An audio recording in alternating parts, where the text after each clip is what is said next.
So what is a brand, right? Nike's a brand, Apple's a brand, Starbucks is a brand, but what really is a brand? It's not a logo, it's not a color scheme, it's not a tagline, although some of those things factor into a brand. You know what a brand really is? A brand is how the market perceives you. It's how you make people feel. It's about how they feel when they think about your product or service. So what I want to do in this particular module is I want to talk about your leadership brand. What is your brand in the marketplace? And by the marketplace, I mean with your team and your prospects. What is that brand of the kind of leader you are? And how do you nurture it? How do you create a rock star brand? Well, I've got some ideas on that. It begins with knowing your style. What is your leadership style? I was watching Sports Center, and they had done one of those microphones thing where they put a mic on the coach at practice, and it was John Harbaugh of the San Francisco 49ers. It is John is the coach of the 49ers, right? His brother's the other one, right? Or no, John's the Ravens? Is he the Raven? Yeah, Jim is the 49ers, John is the Raven. Is that if I got that right? Whichever one it is. So I'm watching them, and I was fascinated because when I see an NFL coach leading a practice, I expect this big burly guy to be blowing a whistle and screaming all the time. We're picking up again because my producer was very nervous. He just said, I was just talking to you. That's going to be on the tape. I said, of course, I want it to be on. Because I'm bringing you guys, you're behind the scenes. This is what goes on. So let's talk about it. That's my style, right? That's part of my leadership style, is I'm not here with the front of a microphone with my announcer voice saying, this is how you should do this, right? So you're the same way. You have a style. So as I watched Harbaugh coaching those guys, that was really fascinating to me because, again, I'm just expecting a Mike Ditka, Vince Lombardi kind of, and he was just so, a play would break down and he'd call the guy over and say, hey, let's talk about why that play break down. And he was joking and he was calm and he was relaxed. That's his leadership style. Now, what's your leadership style? Maybe you're the rah-rah type. Maybe you're the little more intellectual type. So know what that is. And then when you know what's your style, who you really are as a leader, then you work on these other things we're going to talk about, which helps to facilitate what your brand is amongst your market, which is, again, your team and your prospects. So your picture.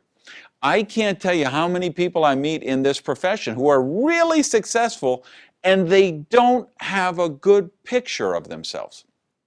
All they have is crappy pictures that somebody took at a birthday party somewhere or a bar mitzvah someplace, and they're dressed funny and they're looking stupid and you know what I mean? You need a compelling headshot, a good professional, and it doesn't have to be, and by the way, I shouldn't even say professional. I should say a great headshot that is just great, whether it's professional or not, because sometimes they're not professional. But by professional, I mean somebody who knows something about cameras, who knows something about angles, somebody who knows something about lighting. So it may not be a professional, it just may be somebody who's really artistic, like Ronnie Cruz, who's great with that because he's an artistic kind of guy. You need a pick like that. You probably need a good pick of you on stage if you're a top leader, giving a presentation or conducting a training or an opportunity meeting, because they're going to need to promote you for events. So they're going to need to be putting these on flyers or tickets or websites. So if you're a leader and you're starting to have a big team and if you haven't invested in a photo shoot, then you probably need to do that.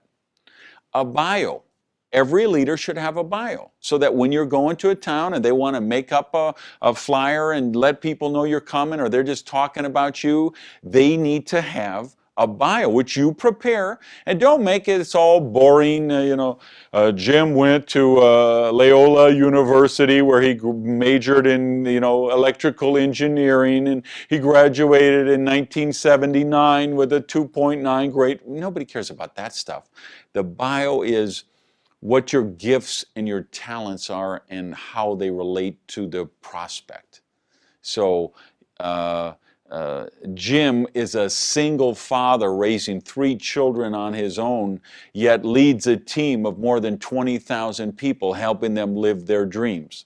You know, he was born in Indianapolis, Indiana, and has a huge team there, but he also has organizations in all 50 United States and 6 other countries around the world or something. You put it in the context of how it's applicable to the team and the prospects.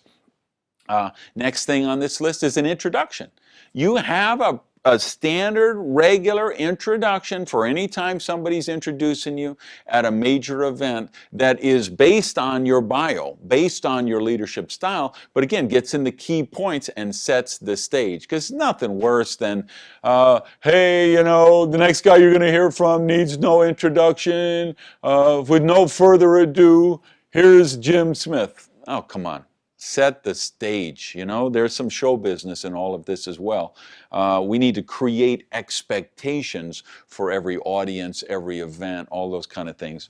And then finally, event flyer copy. So you have the bio, and then there should just be some other copy about what you know, your signature training, what you're going to be bringing. Have some copy about that. That when Becky comes to town, she will, you know, at this event, Becky will be teaching you the secrets to how to 4 or 5 bullet points. Again, marketing type copy that show the benefits of what you're going to do.